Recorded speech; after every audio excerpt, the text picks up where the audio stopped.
The government will soon publish its strategy on cutting emissions from cars, trains, boats and planes, and already the Transport Secretary has suggested that sales of combustion and hybrid vehicles could be banned from 2035. Change comes with questions. For example, how clean is our electricity? And can Britain's energy infrastructure meet the demand for a new generation of electric vehicles? At National Grid, we have been working hard on the answers. You might have missed the good news, but 2019 was the cleanest year on record for Britain's electricity. Zero-carbon sources produced more electricity than fossil fuels. Coal-fired power stations will be closed by 2024, and we will be able to operate a zero-carbon system from 2025. Our electricity is getting cleaner every day.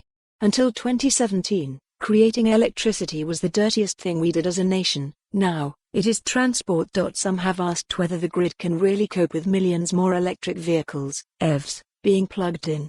The answer, I'm pleased to say, is yes. Even if we all switch to EVs at the same time, National Grid's best estimate is that our electricity requirement would increase by 10%. Since 2002, with all the energy efficiency improvements we've made in the solar panels we've installed on rooftops, the peak requirement for energy has fallen by 16%. So we would still be using less energy as a nation than in 2002. But what if everyone charged their cars simultaneously? Demand for electricity is at its highest in the early evening, which is also the time when people return home and plug in their vehicles. This is why the government is recommending smart charging, so that cars will charge when you need them, but also stop charging when demand is at its peak. This approach has the added benefit of keeping costs down for drivers. Most journeys we make are relatively short. The average car does around 30 miles a day, yet when we buy a car we expect it to make some longer journeys too. To help people feel confident to choose an EV, and to ease worries about running out of charge, so-called range anxiety, we need the charging infrastructure for topping up.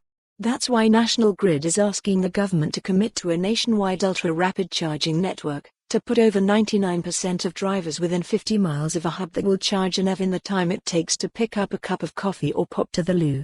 Electric vehicles rightly attract lots of attention, but private cars aren't the only vehicles on our roads. Elsewhere, change is also afoot.